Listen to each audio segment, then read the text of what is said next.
Praise lord అండి. దేవునికి మహిమ కలుగును గాక. ఈరోజు వాక్యంలోకి వెళ్ళడానికి ముందుగా చిన్న ప్రార్థన చేసుకున్నామండి.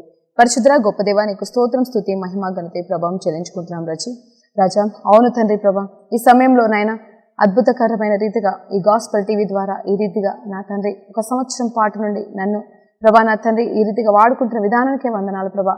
ఈ రోజు ప్రభా నా తండ్రి అవును ప్రభా, మరి గత మే నెల నుండి ప్రభా మరి ఏప్రిల్ మాసం వరకు కూడా ప్రభా నా తండ్రి 52 వారాలు ప్రభా నేను ముగించుకుంటుండగా నాయన ప్రభా నువ్వు ఇచ్చిన ఆధిక్యతకై వందనాలు, నువ్వు ఇచ్చిన ధన్యతకై, నువ్వు ఇచ్చిన జ్ఞానానికై, నువ్వు ఇచ్చిన కృపకై వందనాలు తెలియజేసుకుంటున్నాను. మరి ముఖ్యంగా ఈ రోజు ప్రభా నువ్వు మా కోసం ఏర్పాటు చేసిన వాగ్దానానికి వందనాలు తెలియజేసుకుంటూ బిడ్డలతోనూ నాతోనూ మాట్లాడమని, వించిన ప్రతి బిడ్డను దీవించి ఆశీర్వించమని, అలాగే గాస్పెల్ టీవీని కూడా దీవించి ఆశీర్వించమని వేడుకుంటూ యేసయ్య నామములో ప్రార్థన వేడుకుంటూ పొందుకుంటున్నాం తండ్రి, ఆమేన్. ప్రైజ్ లార్డ్ అండి. దేవునికే మహిమ కలుగును గాక. మరి నేను ప్రార్థన చేసిన రీతిగా మరి ఈరోజు దేవాది దేవుని నామంలో మీకు ఒక శుభవార్త చెప్పాలని ఆశపడుతున్నానండి. ఏంటి అంటే మరి నేను ఒక అల్పురాలని నాయన, నేను మరి చిన్నదాన్నే, మరి నాకంటూ ఏ బీటెచ్ జ్ఞానం లేదండి, ఏ బైబిల్ జ్ఞానం లేదు, నేను ఏ సంస్థలో కూడా ఏ తరఫీదు కూడా నేను పొందుకోలేదు. కానీ ఒక హిందూ స్త్రీగా మరి ఒక హిందూ అమ్మాయిగా ఉంటున్న నన్ను, చచ్చిపోతున్న నన్ను దేవుడు బతికించుకొని గత 10 సంవత్సరాల కింద మరి ఆయన నన్ను తన రక్షణలోనికి, తన కౌగిట్లోకి చేర్చుకున్నాడండి. మరి అందును బట్టి దేవాది దేవునికి మహిమ కలుగును గాక. గతంలో ఉన్న సాక్ష్యాన్ని మీకు పంచాను. మరి అంత మాత్రమే కాదు, యూట్యూబ్లో ఎఫ్సీబా బిల్లా గ్రేస్ అండ్ ట్రూత్ మినిస్ట్రీస్ అని మరి యూట్యూబ్లో మీరు టైప్ చేస్తే మరి అక్కడ నా సాక్ష్యాలు ఉన్నాయి. అలాగే మరి గాస్పెల్ టీవీ ద్వారా గత సంవత్సరం నుండి మరి మే నెల మరి 2017 సంవత్సరంలో నేను ఆరంభించానండి. మొదటి బుధవారం నుండి మరి ఈ బుధవారంతో మరి కంపేర్ చేస్తే కరెక్ట్గా మరి 52 వారాలు మరి దేవాది దేవుడు కృప చూపించాడు నాకు. మరి 52 వారాలు మరి నేను ఈ రీతిగా వాక్య పరిచర్య మరి గాస్పెల్ టీవీ ద్వారా మరి జరిగించుటకు అందుని బట్టి దేవాది దేవునికి వందనాలండి. నా దగ్గర డబ్బు ఉందని కాదు, జ్ఞానం ఉందని కాదు, కేవలము నేను ఒక అడుగు వేస్తానని చెప్పినప్పుడు దేవాది దేవుడు నన్ను ఇంతవరకు తీసుకొచ్చాడు. మరి ముఖ్యంగా మరి గాస్పెల్ టీవీ యజమాని వాళ్ళకు కూడా నేను కృతజ్ఞతలు తెలియజేస్తున్నానండి ఈ సమయంలో. ఎందుకంటే వారి ప్రోత్సాహం, వారిచ్చిన మరి సలహాలు పాటించడం వలన మరి వారిచ్చిన మరి ఈ కృప చొప్పున మరి నేను ఈ రీతిగా ముందుకు నడిపించగలిగానండి. మరి అందరి బట్టి దేవునికి వందనాలు. మరి దీని ద్వారా ఎంతో మంది మరి ఈ సమయంలో మరి ప్రతి బుధవారం 11:30కి మరి ఇది ఈ కార్యక్రమం వచ్చిందండి. అంత మాత్రమే కాదు, మరి క్రీస్తే సర్వాధికారనే మరి తనే నాకు సంపూర్ణంగా ఈ కార్యక్రమానికి కావచ్చు, నా పరిచర్యకి ఆయనే అధికారిగా నమ్మి నేను మరి ఈ నామాన్ని పెట్టడం జరిగింది. అయితే మరి అది రిప్యుటేషన్లో కూడా మరి ఎంతో మంది చూశారు, ఎంతో మంది మరి దీని ద్వారా దీవించబడ్డామని మరి కనీసం ఒక 200-300 మంది నాకు ప్రేయర్ కాల్స్ చేశారండి ఈ వారం అంతటిలో, మరి ఈ సంవత్సరం అంతటిలో. మరి ఎంతో మంది వాళ్ళు అడిగేవారు, అమ్మ మీ దగ్గరికి వస్తామమ్మా, మీ సంఘం ఎక్కడుంది, మేము వచ్చి ప్రార్థన చేయించుకుంటామని కొంతమంది అడిగినప్పుడు, అయ్యా మరి నాకైతే ఏ సంఘం లేదు అమ్మా, నాకే సంఘం లేదు, దేవాది దేవుడు ఇచ్చిన విశ్వాసము చొప్పున ఈ రీతిగా ముందుకు సాగుతున్నాను అని చెప్పేసి ప్రార్థన కేవలం వారికి ఫోన్ ద్వారా నేను చేయడం జరిగింది. మరి అలా ప్రార్థన చేస్తున్న సమయంలో వారి అవసరతను బట్టి వారికి కావాల్సిన కౌన్సిలింగే కావచ్చు, వారికి కావాల్సిన అవసరతలే కావచ్చు, దేవాది దేవుడు మరి తీర్చాడండి. ఆత్మదేవుడు గొప్ప కార్యాలు చేశాడండి. మరి నేనైతే ఎప్పుడు కూడా సాక్ష్యాలను ఇక్కడ మరి పంచుకోలేదు. మరి ఎందుకంటే నాకంత జ్ఞానం లేదు, నాకంత అనిపించలేదు. ఎందుకంటే సమస్త మహిమ దేవునికే కలుగును గాక అని నేను అనుకున్నానండి.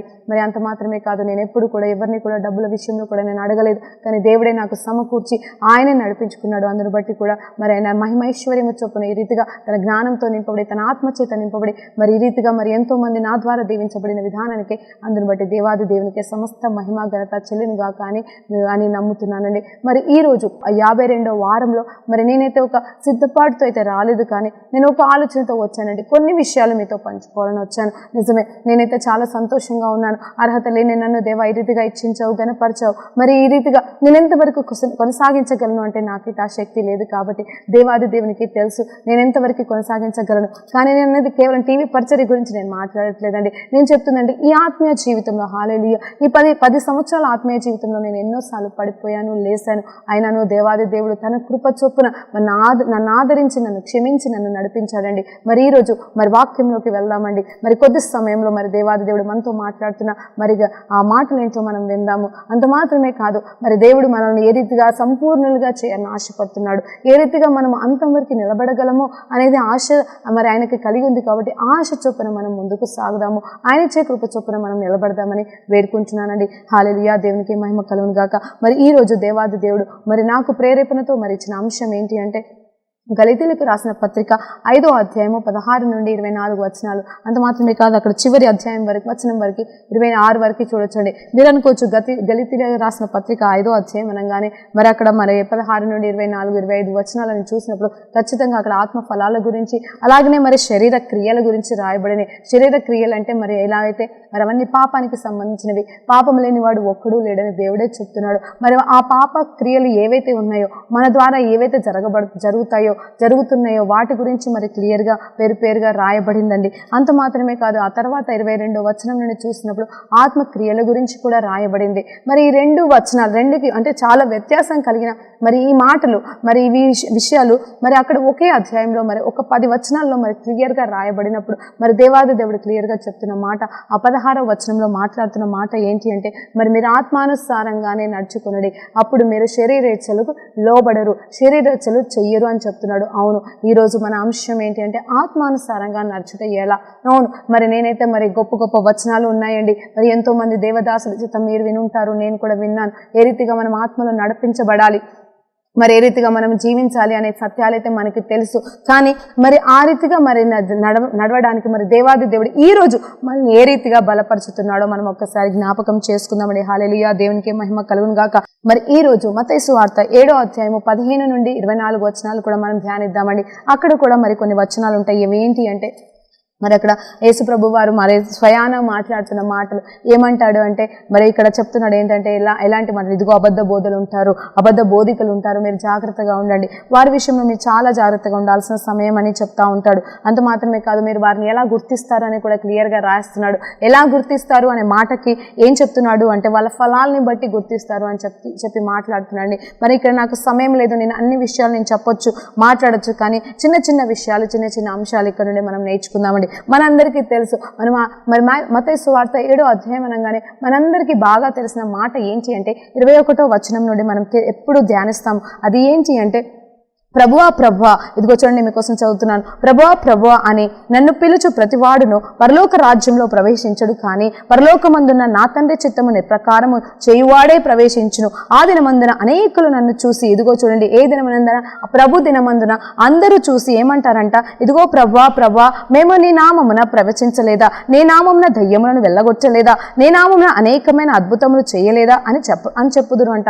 అప్పుడు దేవాది దేవుడు చెప్తున్న మాట ఏంటంటే, అప్పుడు చెప్తాడంట క్లియర్గా ఏంటంటే, నేను మిమ్మల్ని ఎన్నడూ ఎరుగను, అక్రమము చేయవారులారా నా యుద్ధ నుండి పోండి అని వారితో చెప్పేదను అని చెప్తున్నాడు. చూడండి ఇక్కడ క్లియర్గా 21 నుండి ఈ వచనాలైతే మనం ఎన్నోసార్లు విన్నాం కదా దైవజనుల ద్వారా. మరి ఎంతో మంది వాళ్ళ రీజన్స్ చెప్తా ఉన్నారు. వాళ్ళకి అర్థమైన రీతిగా వారికి పరిశుద్ధాత్మ దేవుడు ఏమైతే అర్థం చేశాడో వారిని వచ్చి చెప్తా ఉంటారు. అవును, మనం అక్రమం చేయకూడదు, క్రమంగా ఉండాలి, దేవుని చిత్తానుసారంగానే చేయాలి అని చెప్పేసి మరి ఎన్నో బోధలు మనం విన్నాము. అప్పుడు నాకైతే మొదట్లో ఇది అర్థం కాలేదు, ఏంటి దేవా మరి ఇదంతా ఏంటి, దయ్యాలు ఎల్లగొట్టేవారంటే, మరి దేవుని నామంలో ప్రవచించేవారంటే, నిజమే మీకు కూడా ఆ డౌట్ వచ్చే ఉంటుంది, జవాబు కూడా మీ దగ్గర ఉండే ఉంటుంది. కానీ ఈరోజు మనం కొత్తగా మాట్లాడుకోబోతున్నామండి. మరి ఈ రోజు నా అంశం అయితే ఆత్మానుసారంగా జీవించడం ఎలా. మరి ఇదైతే నా అంశం కాదు, కానీ ఈ అంశంలో ఈ సందర్భాన్ని దేవాది దేవుడు మీకు ఎక్స్ప్లెయిన్ చేయమని చెప్పాడు కాబట్టి మరి నేను గుర్తు చేస్తున్నాను. 2013వ సంవత్సరంలో నేను ఒక చిన్న బైబిల్ క్లాసెస్కి వెళ్ళినప్పుడు కొన్ని రోజులు మాత్రమే నేను అక్కడికి వెళ్ళినప్పుడు అక్కడ ఆ దైవజనుడి ద్వారా నాకు ఈ విషయంలోని కొన్ని సత్యాలు బోధించడం జరిగింది.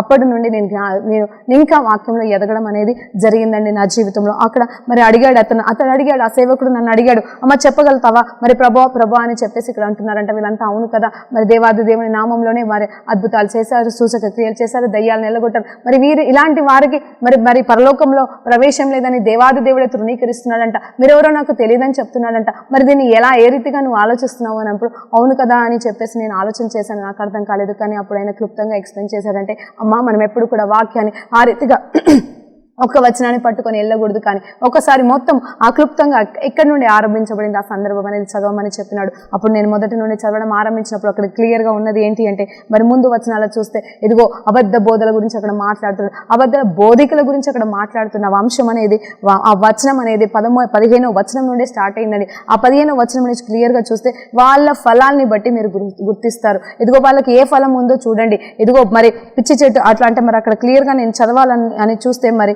ముళ్ళ పొదలో ద్రాక్ష పండ్లైనను మరి పల్లేరు చెట్లను అంజురుపు చెట్లను పండ్లను అంటే కాయవు కదా అని చెప్తున్నాడు. అంటే ఒక ఫలం వేస్తే ఇంకొక ఫలం, అంటే మంచి చెట్టు వేస్తే చెడు ఫలం, కానీ చెడు చెట్టు విత్తనం వేస్తే మరి మంచి ఫలాలు అయితే రావు కదా, ఏ విత్తనం వేస్తామో అదే ఫలం వస్తుంది అని చెప్పేసి క్లుప్తంగా అక్కడ వచనాల్లో రాయబడుతుందండి. మరి అవన్నీ చూసినప్పుడు మరి దీన్ని ఇక్కడ ఆలోచన చేస్తే దీని అర్థం ఏంటి అని చెప్పేసి అన్నప్పుడు అక్కడ ఫలాలు ఏంటి అన్నప్పుడు పరిశుద్ధాత్మ దేవుడు మరి ఆలోచన చేపిస్తున్నాడు. ఏంటి అంటే ఆత్మ ఫలాల గురించి మాట్లాడుతున్నాడు. అవునండి, అక్రమం అంటే ఏదో అడ్డదిడ్డుగా చేయడం అని కాదు, లేకపోతే ఆ రీతిగా ఈ రీతిగా ఇష్టం లేని ఇష్టం ఉన్నట్టుగా పరిచర్య చేయడం గురించి ఇక్కడ మాట్లాడట్లేదు దేవాది దేవుడు. కానీ పరిచర్య అనేది ఏ రీతిగానే చేయొచ్చండి. అంటే నేను ఏంటంటే ఒక్కొక్కరికి ప్రేరేపణ బట్టి మరి నడిపించబడిన దాన్ని బట్టి ప్రవచనం ద్వారా కావచ్చు, మాటల ద్వారా కావచ్చు, లేకపోతే విశ్వాసం ద్వారా కావచ్చు, కొన్ని మరి ఎన్నో రకాలుగా మరి అద్భుతాలు సూచక క్రియలు చేస్తారండి మరి దైవజనులు.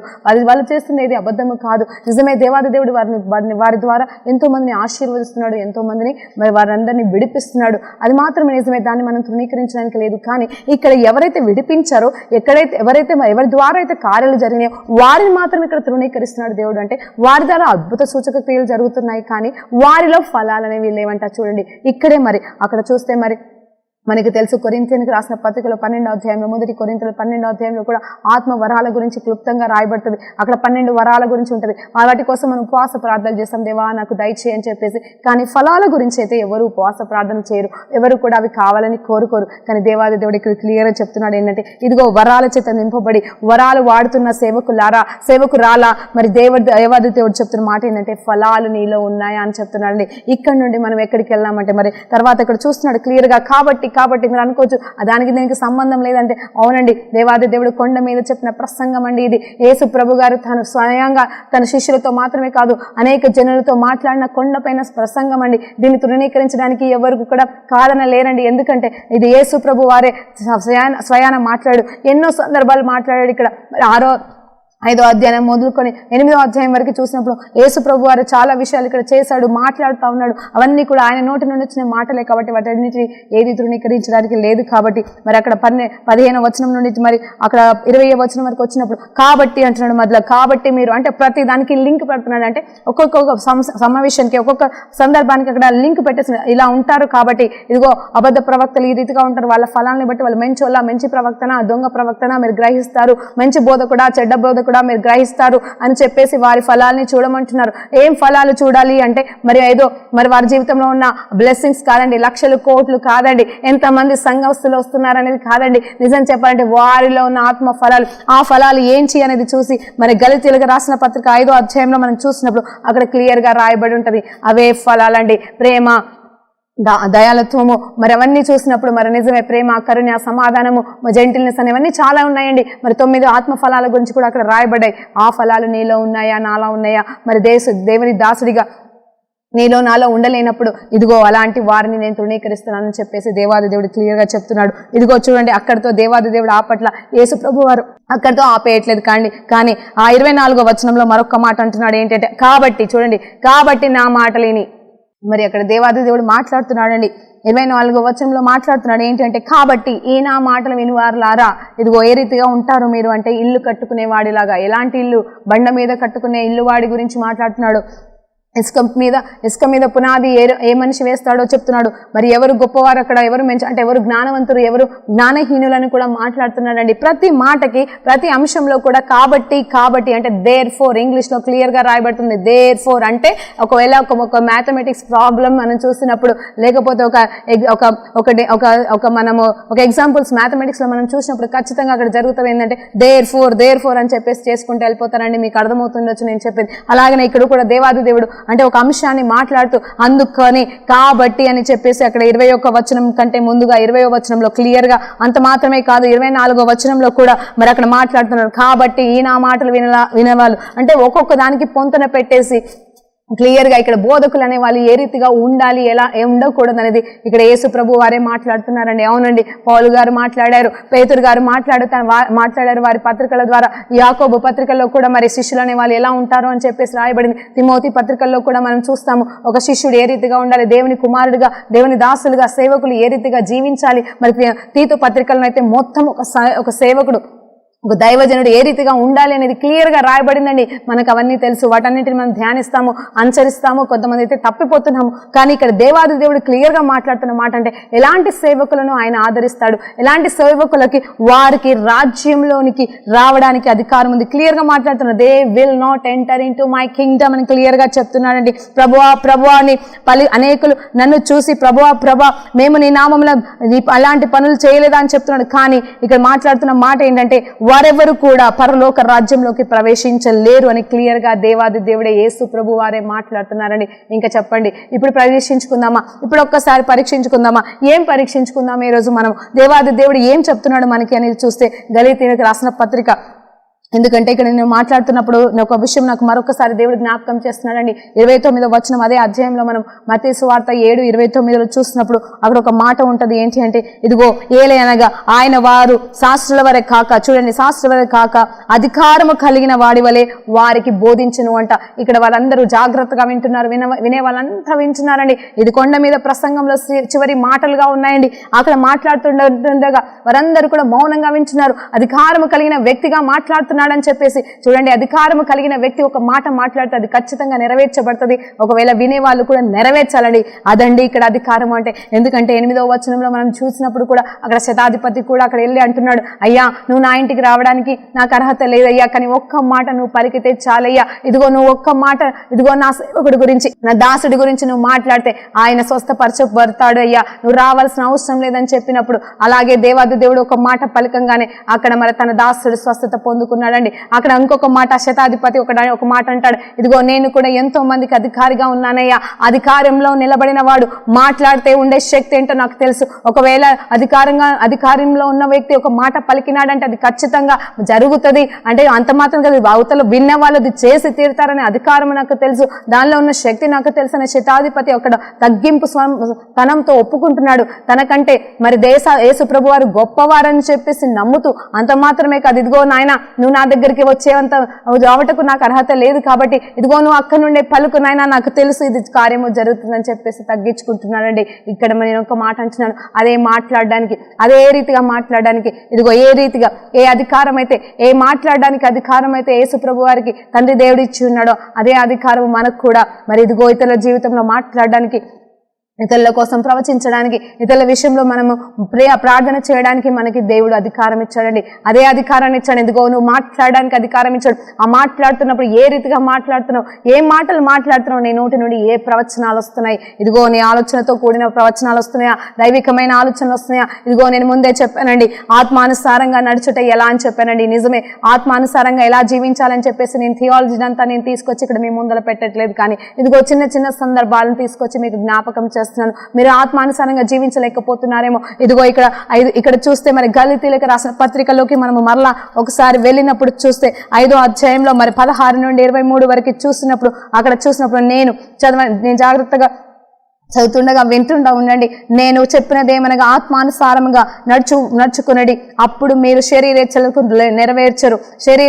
శరీరము ఆత్మ శరీరమునకు విరోధముగా అపేక్షించుచున్నది కనుక ఇవి ఒకదాని ఒక్కొక్కటి వ్యతిరేకంగా ఉన్నవి గనక మీరు ఏమేమి నిశ్చయించుదురో వాటిని చేయకుందురు. మీరు ఆత్మచేతనే నడిపింపవలసిన వారై మరి ధర్మశాస్త్రములకు లోబడిన వారైన వారు కాదు. కాబట్టి శరీర క్రియలకు స్పష్టమైనవి ఉన్నవి. అవేమనగా జారత్వము, అపవిత్రత, కామకత్వము, విగ్రహారాధన, అభిచారము, మరి ద్వేషములు, కలహములు, మత్సరములు, క్రోధములు, కక్షలు, భేదములు, మితములు, అసూయలు, మత్తతలు, అల్లరితో కూడిన ఆటపాటలు మొదలైనవి కూడా మరి వీటన్నింటిని బట్టి మనము మరి చెల్లా చెదరకపోతున్నామంట. వీటన్నింటిని బట్టి శరీరానికి నడుస్తున్నామంట. ఒక్కసారి ఆలోచన చేద్దామండి. ఇవన్నీ నాకు చదవడానికి కూడా నోరు తిరగదండి. మీకు ముందే చెప్పాను, నాకు తెలుగులో వాక్యం చదవడానికి రాదు, అలా అని చెప్పేసి నాకు ఇంగ్లీష్లో కూడా రాదు. కానీ దేవుడిచ్చిన కృప చొప్పున మొనత్తివాడైన మోసెస్ని నిలబెట్టుకున్న దేవుడు నన్ను కూడా నిలబెట్టుకుంటున్నాడనే ఒక సాక్ష్యంతో నేను కలిగి ఉన్నాను. కాబట్టి నేను మాట్లాడుతున్నానండి. మరి ఇక్కడ ఏం చెప్తున్నాడు దేవాది దేవుడు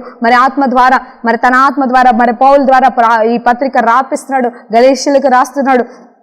ఏమని చెప్తున్నాడు అంటే ఇక్కడ మరి ఇవన్నీ శరీర క్రియలంట మీరు నెరవేరుస్తున్నారంట, అక్కడ సంఘస్థులు నెరవేరుస్తున్నారంట, ఇదిగో సంఘ కాపలు నెరవేరుస్తున్నారంట. మరి ఆ క్రియలన్నీ చూస్తే భయంకరమైనవి. చూడండి, మీరు అంటారేమో ఇదిగో నేను వ్యభిచారం చేయట్లేదు, ఇదిగో నేను ఈ శరీర ఇచ్చలన్నింటిని ఏమీ చేయట్లేదని. ఒక్కసారి నువ్వు పరీక్షించుకుంటావా? నాతో పాటుగా నేను కూడా పరీక్షించుకోవాలని ఇష్టపడుతున్నాను. మేబీ నువ్వు వ్యభిచారం చేయట్లేదేమో, మేబీ నువ్వు అబద్ధాలు ఆడట్లేదేమో, కానీ భేదములు తీసుకొస్తున్నావా లేదా, ఇదిగో కలహములు సృష్టిస్తున్నావా లేదా, ఇదిగో నేను మామూలు మాటలే మాట్లాడుతున్నానండి, ఇక్కడ ఉన్న భయంకరమైన పదాలు నేను నోటితో మాట్లాడట్లేదు కానీ క్రోధములు కక్షలు నీలో లేవా, ఇదిగో నేను ఇంకొక మాట చెప్తానండి, అల్లరితో కూడిన ఆటపాటలు నీలో లేవా, ఇదిగో నీ సంఘంలో ఇవన్నీ లేవా అని చెప్పేసి పరిశుద్ధాత్మ దేవుడు ఇక్కడ గద్దిస్తున్నాడు. అంత మాత్రమే కాదు, నీ సేవలో ఇదిగో ఇవన్నీ నీలో ఉంటే ఇంకా నువ్వు శరీరానుసారంగానే జీవిస్తున్నావు, కానీ ఆత్మ ఎక్కడుంది? ఇందులో ఏది నెరవేర్చబడినా కానీ ఇంకా నువ్వు శరీరానికే లోబడుతున్నావు, కానీ ఆత్మ అనేది నీలో పని చేయట్లేదని దేవాది దేవుడు క్లియర్ గా చెప్తున్నాడండి. నేను ఎందుకు మాట్లాడుతున్నానంటే ఈరోజు నిజమే ఆత్మానుసారంగా జీవించువాడే, ఆత్మానుసారంగా నడుచువాడే, తండ్రి చిత్తం నెరవేర్చువాడు మాత్రమే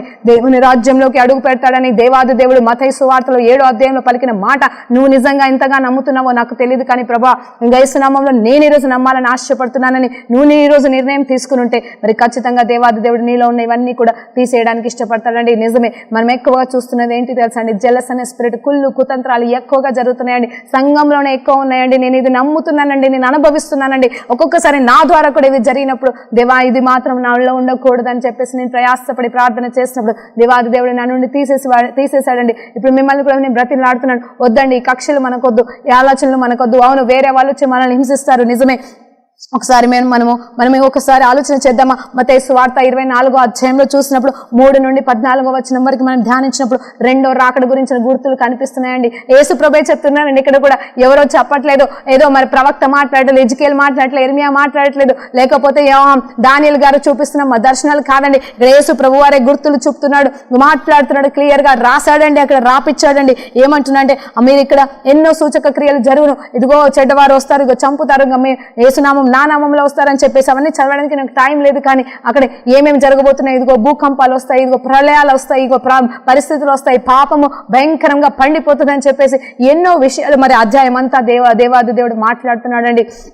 ఆ తర్వాత చూసినప్పుడు మరి అంతం వరకు ఆ చివరి మరి 24వ అధ్యాయం 14వ వచనంలో చెప్పినప్పుడు ఇక్కడ మాట మాట్లాడుతున్నాడు. ఏంటి అంటే అంతము వరకు, హల్లెలూయా, అంతము వరకు సహించిన వాడెవడో వాడే రక్షించబడుదును అని చెప్తున్నారండి. హల్లెలూయా, దేవునికి మహిమ కలుగును గాక. ఇది నేను ఎందుకు ఈ వచనాన్ని నేను ఎందుకు ఎన్నుకున్నాను ఈ సమయంలో మీతో చెప్పడానికి అంటే నేను ఒక మాట అంటాను, కక్షలు కుతంత్రాలు మన సంఘంలో ఉన్నాయండి, మన జీవితంలో, క్రైస్తవుల జీవితంలో, సేవకుల జీవితంలో ఉన్నాయని మిమ్మల్ని మీకు జ్ఞాపకం చేస్తున్నాను. అవి మన జీవితంలో ఉండడానికి వీల్లేదు. అవును, నువ్వు అంటున్న దేవాది దేవుడు ఇక్కడ చెప్పాడు 24వ అధ్యాయం ఏంటంటే నా మూలంగా నా నామ నిమిత్తము మీరు హింసించబడతారు, ఇదిగో మీరు దూషించబడతారు, మిమ్మల్ని చంపివేస్తారు, అందును బట్టి మీరు సంతోషించండి, పర్వాలేదు. అవన్నీ చివరి కాలపు మరి అంత్య దినము సమయాల్లో జరగబోతున్న కార్యాలు, అది రెండో రాకడకు గుర్తు, మీరు మరణించినా పర్వాలేదు అని చెప్పేసి దేవాది దేవుడు క్లియర్ గా చెప్తున్నాడండి. కానీ ఇక్కడ చెప్పాలంటే ఎవరో వచ్చి మనల్ని హింసించట్లేదు, ఎవరో వచ్చి మనల్ని దూషించడానికి సంగతి ఒకెత్తైతే ఇదిగో మనలో మనమే నాశనం చేసుకుంటున్నాము,